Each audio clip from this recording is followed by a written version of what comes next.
Well, just when you might have thought the Senate story was slipping into the past, bingo, it's back with a vengeance. Let's find out what that means. Andrew is in Toronto tonight, Bruce is in Ottawa, and with Chantal away tonight, Jennifer Ditchburn is with us, again, also in the nation's capital.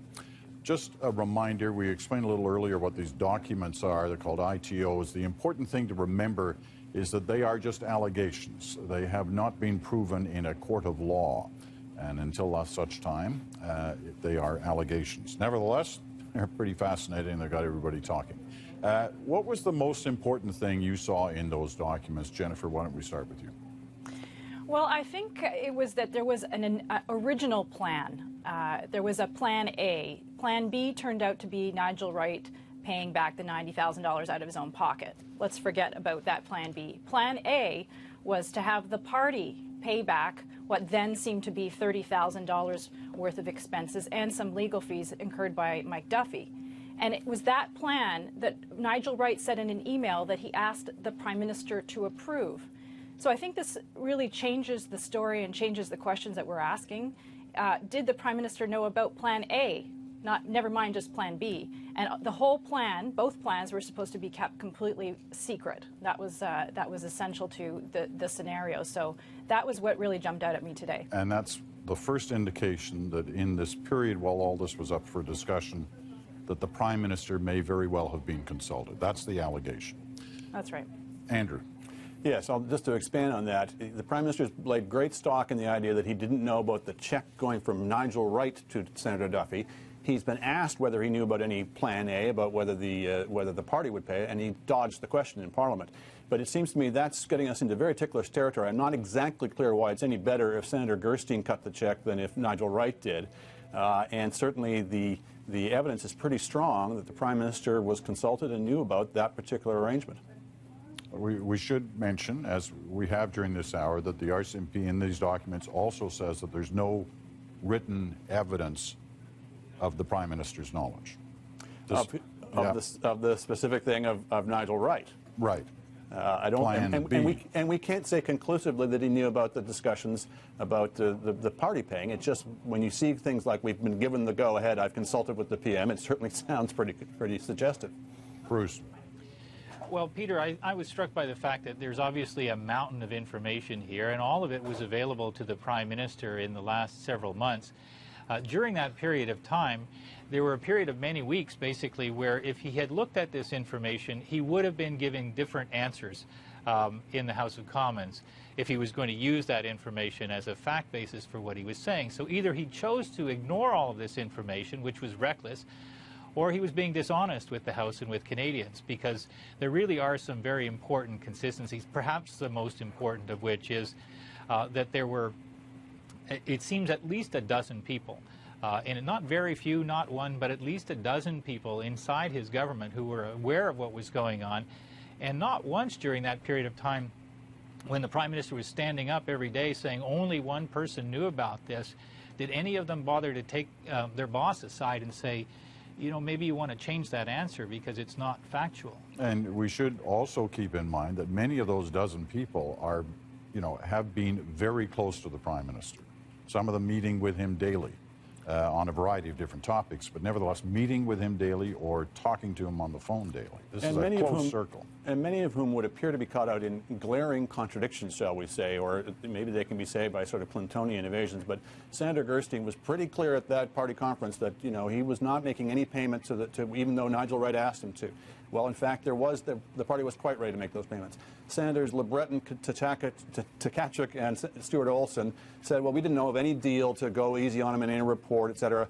That it would certainly appear to be contradicted by these emails. And you go down the line, nobody's been telling us the whole story, and some people, it seems to me, have got a lot of explaining to do, let's put it that way. Some of the stuff in this document about some of those other senators that you just mentioned is pretty devastating stuff about the way they were operating. Jennifer?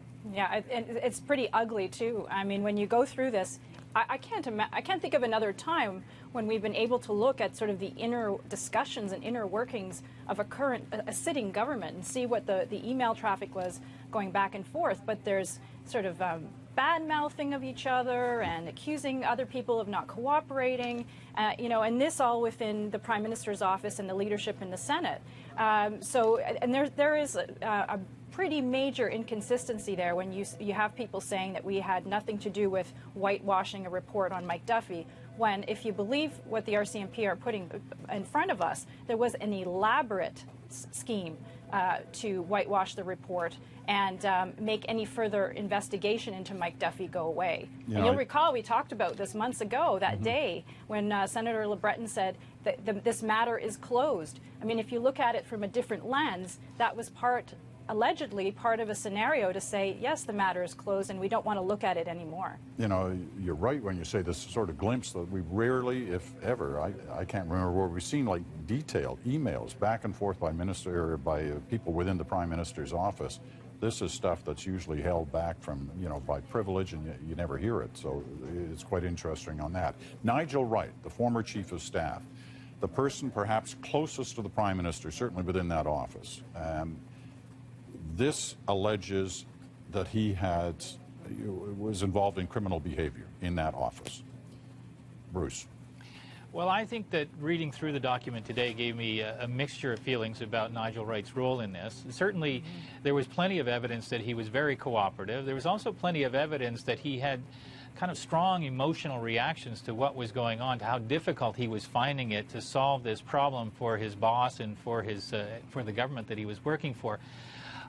And those were feelings I was left with right up until the point when I started to read about almost the collective instinct to change the Deloitte audit report and the assumption that's embedded in the emails that this was a kind of a logical extension of the issue management. I think for a lot of people to read that language in those emails about changing an audit report, and especially for a lot of conservatives who pride themselves on this idea of accountability and probity, this is very disturbing stuff. Andrew.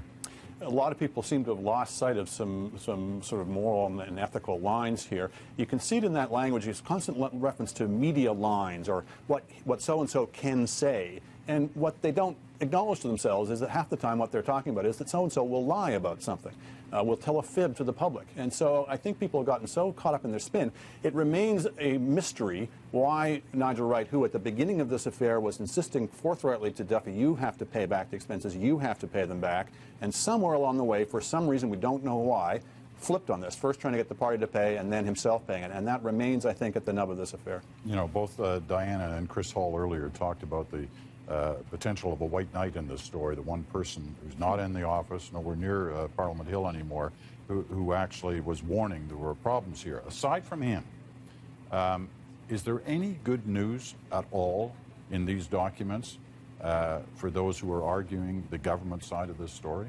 Jennifer? Wow.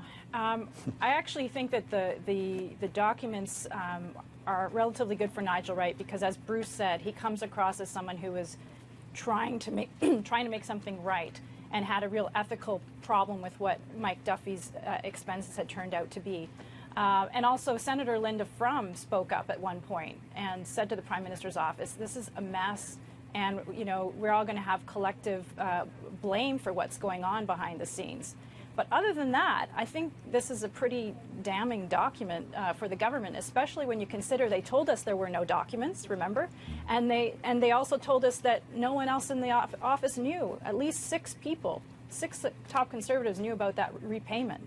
So we should mention that. We should mention one other person, which was Chris Montgomery, an advisor to Senator LeBreton, who, right. by That's the evidence who I was referring to. By the evidence of this report, was actually putting up quite a fight, saying senators will compromise themselves if they get involved with this.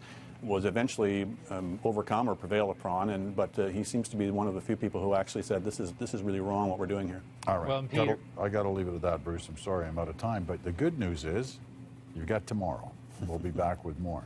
Bruce in Ottawa, Jennifer in Ottawa as well, and thanks, Jennifer, for being with us again, and Andrew here in Toronto. Well, you can bet the story will still be a part of tomorrow night's Ad Issue, and Chantel will be with us for that.